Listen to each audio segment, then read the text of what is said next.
My son, Alan, 26M, has just recently gotten married to Helen, 2526F. I love them both very much. It's relevant to mention that I really dislike parties and large gatherings. I'm not sociable at all, and I really just dislike them. So it was kind of a downer when I heard that Alan and Helen were going to have a wedding with around 150 people. I told Alan ahead of time that I would probably leave early and that me and the rest of our family would take 2 cars so that they could stay if they wanted to. He looked like he didn't mind at the time. So at the wedding itself, after the ceremony, I basically told him that I was glad and it looked great, but I was going to go home. He asked if I was going to at least stay for cake or for food, but the food didn't look all that appetizing to me, so I told him I was just going to leave. He said, "All right, whatever, just go," and I went back to my table to get my stuff. I told my wife, and she said she didn't feel comfortable driving back alone.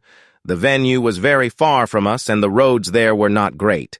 I said in that case she should come with me, and after some hemming and hawing, she agreed. So we left.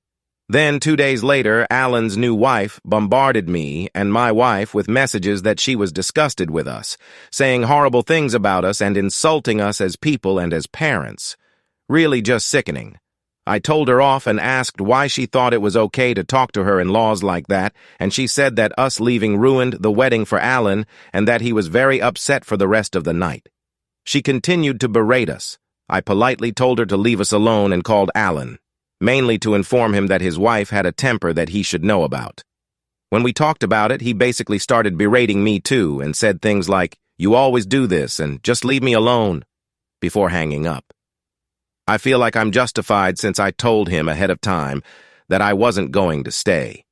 Ada here, edit since so many people care about the details. Yes, there was a mother-son dance planned. Yes, he included me in the count for the food costs. Yes, I love him. No, this does not mean that I do not care about him.